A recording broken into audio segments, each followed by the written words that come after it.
Hello everybody, ciao a tutti and welcome to Art with Ms.B. Today is our video number 13, for real. Last time I said that it was the 13th, but instead it was video number 12. Anyway, today we are going to work together on the element of shapes. And we're going to do a double practice. Today we're going to do the first half of the practice and then next week the second half of the practice about organic and geometrical shapes, right? If you're new to this channel, if you're new to this video, I really recommend you to start from the very beginning. Today, in fact, while we practice, we are going to review also many elements that we discussed and we learned together in previous videos. For instance, we are going to use lines, and today specifically, we are going to use straight geometrical lines in order to create shapes.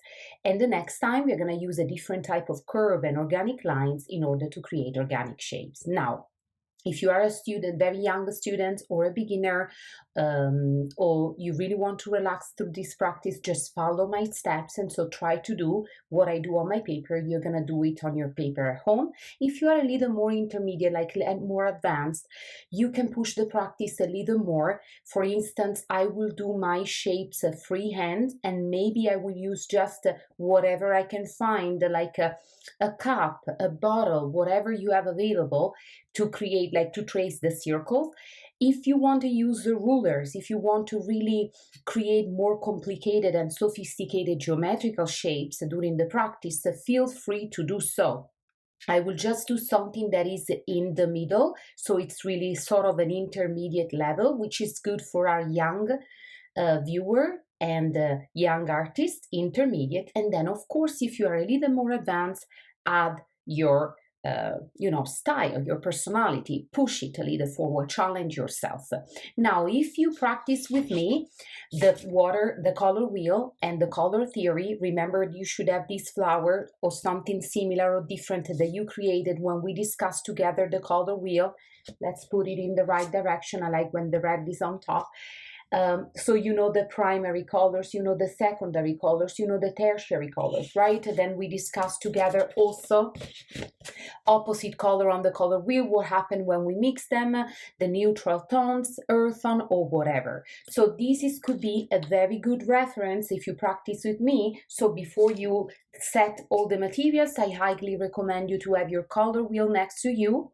Then we need a cup with the water because I would like to paint after, since it's been a while since we painted and I want to just alternate the different technique and media. So it's an extremely good exercise. You will need the brushes, of course, and I'm using watercolor paint. So for today's practice, I really encourage you to use a thick paper. It could be Bristol paper, watercolor paper, mixed media paper, really doesn't matter. Remember that we are practicing, we are building our journal. We are not creating artworks just for the sake of creating artworks. I just try to teach you and build strong foundations. There will be a time when we will just paint, when we will just create something, and in the case maybe the paper has to be more specific and specifically connected to the media that we're using. But for today, you will find all the list of the material in the description box. So put a pause on the video, prepare yourself, and then we can practice together. I will switch to the camera so you can see my hand and also hear my voice so you can proceed into the practice. Okay guys, here we are. So this is our very thick paper, and since I told you that we're gonna do one practice, the first part of the practice today and the second part of the practice in our next video, we're going to use the same paper. So you can keep two practices on the same paper unless you have a small piece of paper, and in that case you will just use the whole paper that you have available, and then next time you will use a new one. So I'm going to divide this paper in two, make sure that the corners and the edge of the paper they match, and then you press it down and you create this little book, this little like a journal.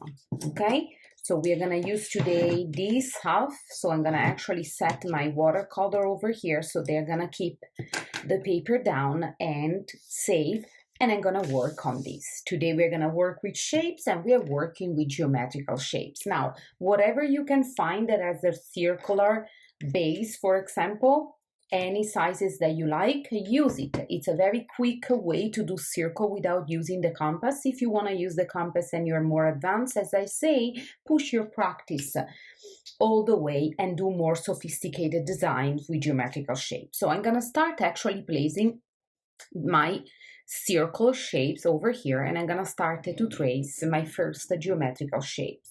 I'm using a straight, actually in this case a curved line, in order to trace my circle. And then I will probably want to trace, I'm really founded about circle. I want to place a small one inside just to make this design a little more interesting. The acting of tracing circle using a tool, it's something very useful and a very good exercise for our hands. Okay, let me just move the camera a little better and make sure that we can see it.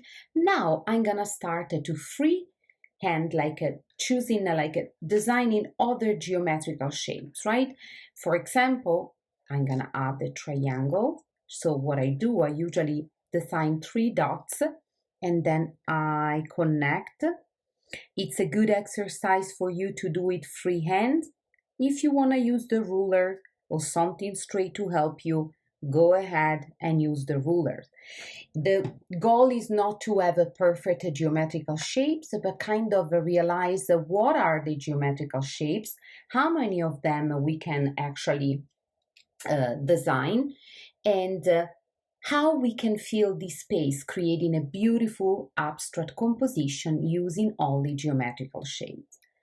I think that I will connect maybe a square, and so I trace the dots and then I connect them.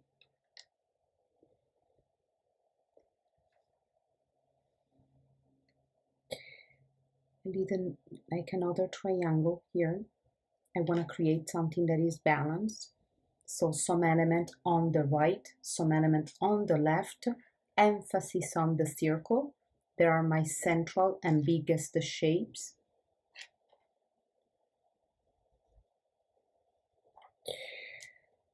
And then I think I'm gonna add a rectangle.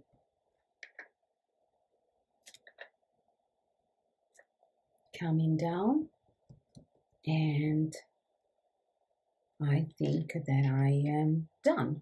So you can copy mine, you can do yours, you can put more geometrical shapes and more complicated design. For me, I like it this way. I have a small circle, big circles, 2 different type of triangles, a square and a rectangle, and actually intersecting the shapes is going to give you other small geometrical shapes. Now the fun part, we're going to paint. We're going to use like a brush, watercolors. If you do not have watercolors, if you don't wish to use watercolor, you can use any media that you have available, markers, crayons, color a pencil. If you're using color a pencil and crayons, mix some colors, have some fun, and see what happens. For what concerned the color choices, you do not have to copy mine. I'm gonna go ahead and I'm gonna start to set my my color palette. You can get inspired by mine. You can do exactly what I do, but you can also choose your color palette, because remember that you know now, since we did several practices about the colors, you know the color wheel, you know the color, which are the primary, the secondary, the tertiary color, you know how to combine them, what happens if you mix opposite color, what happens if you place them next to one another. So you know what warm colors are, cold colors, and you are able to make your own choice.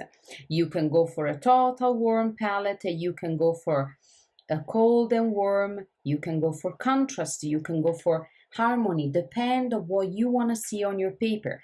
What is really important, friends, is that you make choices. You just don't pick any random color, but you look at the colors that you have available and you make choices according to how you feel about the colors that you're going to use today, what is the meaning that you want to add to your piece, and what is the result, okay?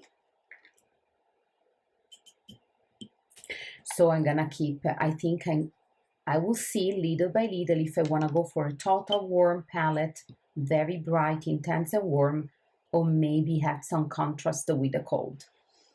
With the watercolor, you can also make your own colors as well. And now for my young artist and beginner, if by accident you go outside of the shape, it's not a big deal. Just let it dry, keep working on it, complete the painting, and then we are going to add the big outlines, thick outlines with the black, so you can fix a little bit and retrieve the design. And in case you spoil the background, which is the space around the shapes, it is totally okay, because you can decide to grab a marker and maybe color it entirely. There are many ways that we can fix tiny little mistakes, and sometimes in fixing them, we end up to do something beautiful and actually make some experiment that we might want to remember for future practices, right? So there is no stress. I say we focus on the practice itself. Today the practice was using simple, straight or curved lines, so geometrical type of lines, to draw geometrical shapes.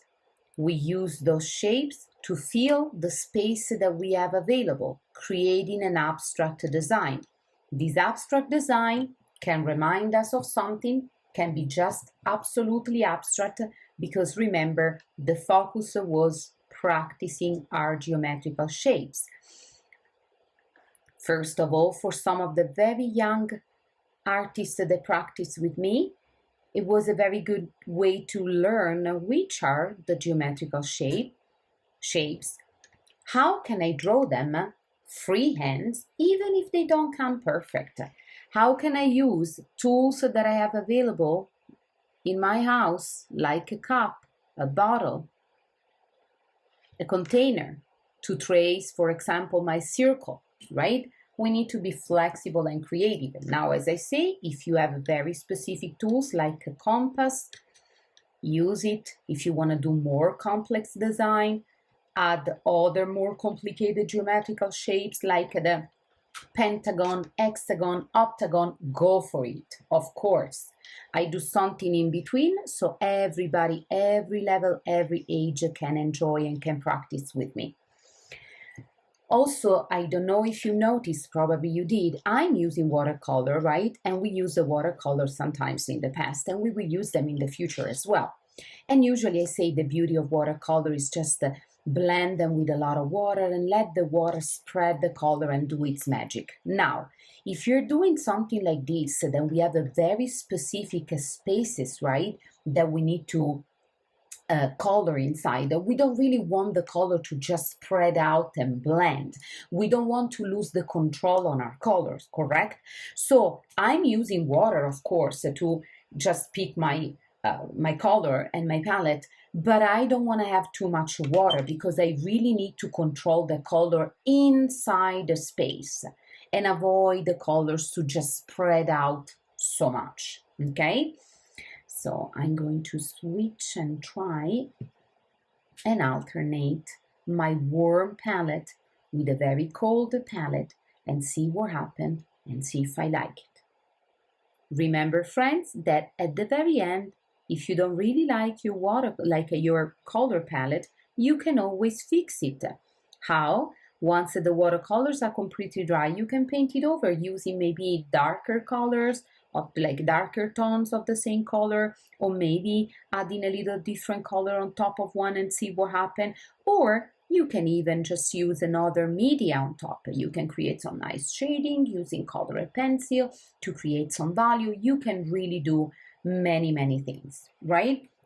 Now I'm gonna keep this practice simple just because of the matter of time.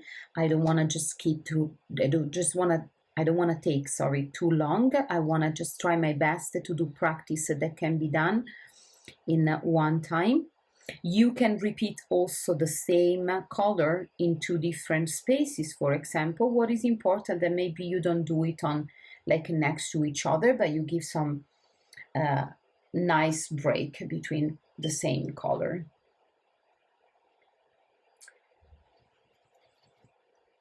I'm gonna keep experimenting and play around with warm and cold and see what happened. And I'm gonna try to use pink, as I told you other time probably. I don't use pink very, I need to build my relationship with pink. Some people really, really, really love this color. I have some students that are really founded on pink. I am not, I've never been. So want to find my way to kind of use it, try to use it a little more and see how I feel. And if it's something like, if it's a color that I want to incorporate a little more, also when I create my own painting, or if it's a color that is just not for me, and it is totally okay. I'm gonna put the red in here and to enhance the pink and also contrast the green. Go slow. And as I say, if something happened that by accident you go inside another shape, don't worry, don't stress yourself, just let it dry, keep painting, going very slow.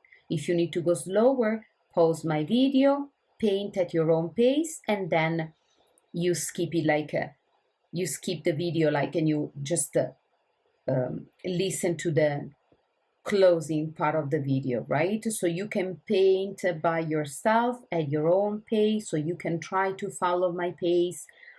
It's really up to you, whatever fits you better. I just want to kind of pretend that we are together in this huge virtual art classroom. And maybe if you're practicing at your home with other friends because you are homeschooled, I want to pretend that, I'm there sitting at your desk in front of you and kind of explaining and guiding you exactly as I do in school with my students. We just started again. This has been our first week of school here in Utah. At least my school has a little different calendar, so we start a little sooner than other school. So we are already in business, as I like to say. And I'm very excited. I'm very happy. It was very nice to see all of my students in elementary, my older students in middle school and first year of high school.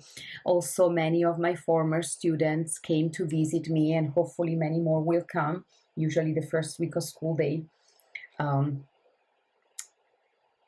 They leave their school. They are all in high school now, 10, 11th grade, and they come and visit me. And that makes me really, really happy, because as a teacher, it's not only important just to build a very strong curriculum and teach the kids strong foundations in whatever is the subject that you're teaching, but I really believe that it's important to build a strong personal connection and relationship with the students in the way that we can trust each other. We build that trust, we build that respect, we build that love, and students learn so much more and so much better because they feel supported, they feel understood, they feel heard, and it's so important. So I invest a lot of time and energy also in doing that, and definitely art practice help us to take care of also our social and emotional sides. So if you're like practicing art with me and you are maybe a student in the school or you are homeschooled, just also take these practices to really think about the way that you feel, to really like feel kind of a little like calmer and take care of your emotions, right? Take a little break from a core subject and another, like ELA or math or something like that, and switch to a more artistic and creative practice. It just really helps your brain, and you will do better in every other subject, because when your brain is well nurtured and is not stressed, you learn so much better. And also look, if you look at this practice, there is just some geometry, right? So there is some math included as well. If you want to investigate this practice further, there is also a matter of proportion, right? This circle is really big compared to this rectangle, for example, that is very small compared to this tiny, tiny little triangle, right? So you can talk about proportion. You can talk about balance. You can talk about contrast and compare. What is similar? What is different? What is the difference between these two circles? What is the difference between these two triangles? What is the difference between a square and a rectangle? And so on and on. There are so many conversation that you can actually engage in, just looking at the artworks and thinking and talking about the art practice that we just did together, that you can really apply the discussion to several subject areas. So this is also what I really love about art, and this is why it is so important to expose our students and ourselves to a pretty strong and solid art education. Now, I painted all of my shapes and I really like this design. Take your time to paint your shapes, look at your design, decide if it looks good the way it looks, if you want to add something else. Today the camera is receiving this palette, which is very bright. It makes it look really funky because just, it's really intense. But I'm pretty sure that you can see the colors that I use. I mainly went for a warm palette, and then I include some destructive element to create that contrast, that interest into the design. For what concerns the background, I'm gonna leave my white, but just in case you want to do one plain color, maybe a black or a neutral color, tones of gray, go for it. If you happen to have some spots of painting, because sometimes when you are a beginner it can happen, you can fix it very simply, just doing this trick, so coloring the background in one solid color. Now, once again, if you want to lead the design like this, you can. If you think that you need to kind of fix a little bit the lines to make it look more precise, and you want to have one more shot at practicing geometrical shapes freehand, you can use a black Sharpie. Just make sure that you tap and you feel that it is dry. If it is not dry, you're gonna damage the Sharpies. And very slow, extremely slow, you're going to go over the lines that you trace at the very beginning. Once again, mostly if you are a young beginner artist, I highly encourage you to do these shapes and this tracing freehand, so with no tool. But if you have, if you feel like using a ruler or anything straight that they can help you, just go for it. I always keep it flexible because you know you better than I do. And you need to kind of find your way to make yourself comfortable in the practice, right? Remember also that this is just an idea of design. You can actually create many more design. I encourage you, if you like this practice, to do more. So use maybe different geometrical shapes and put them together, overlapping them somehow, in order to fill the space that you have available, creating a nice abstract design. Sometimes I like when the kids say, oh, look, it looks like a doll. Oh, it looks like a pet. It looks like a dog. I like when they do this type of reference. And this is why I really like abstract design, because it allowed us to see different things, to feel different things. And I love that type of flexibility, right? So as you see, I'm going extremely slow. Take your time. You finish your outlines. Beautiful. Once again, there you go. And here is our design. Now I'm gonna switch camera so we can say goodbye and we can review what we just did. Okay, friends, here we are. This is the practice that we just finished. As I said at the beginning, I had a big piece of paper 12 by 9, which is usually the average size of the art pads, you know, the art, basically paper pads. So I fold it in a half, and then I will save this half for next time. So we can do a sort of a compare and contrast. Today we took care of geometrical shapes. So we use a straight and curved geometrical lines in order to design our shapes.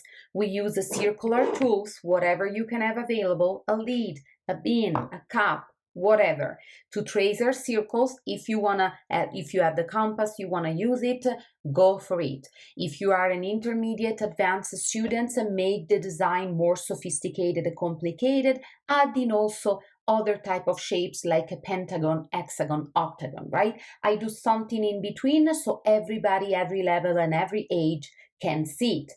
So I use a small circle into a bigger circle. I use a couple of triangles, a square and a rectangle. Now, as you notice, when you overlap, so you put a shape on top of the other, we actually gain other shapes, right? And in this case, we gain other geometrical shapes because we have been using the geometrical shapes to create this beautiful, nice abstract design. I use watercolor to paint it. If you don't have watercolor, you can use any type of media that you want. If you want, once the design is completely dry, you can do thick outline with the Sharpie, also to just in case some accident happened that you went over another shape with the color. This will help you to kind of retrieve the design and make it look very neat, very well done. If you happen to spoil the background with painting, not a big deal. Choose a dark color. Maybe if you have a thick markers, you can also do a beautiful, beautiful plain color with the black or with the gray. Choose something neutral so you don't interfere with the color palette that you choose for your design. Okay, so there are always solutions. If you want to go over with some colored pencil and make some corners and some area darker to add some value, you can do that as well. Okay, so I'll see you next week now with a very similar practice, but we are going to learn about organic shapes, the way that we create a beautiful design, filling out our space with the organic shapes.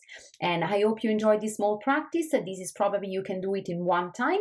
And remember to subscribe to my channel. Please, if you watch my video, even partially, put a like, and remember, because for me it's a good feedback to know exactly who is watching, how many people, if you know, I'm good to go, and or if I need to fix or change something. So make sure that, you know, to leave any comment if you have any, to ask any question, and I will be really happy to help you. And I see you all next week. Ciao a tutti!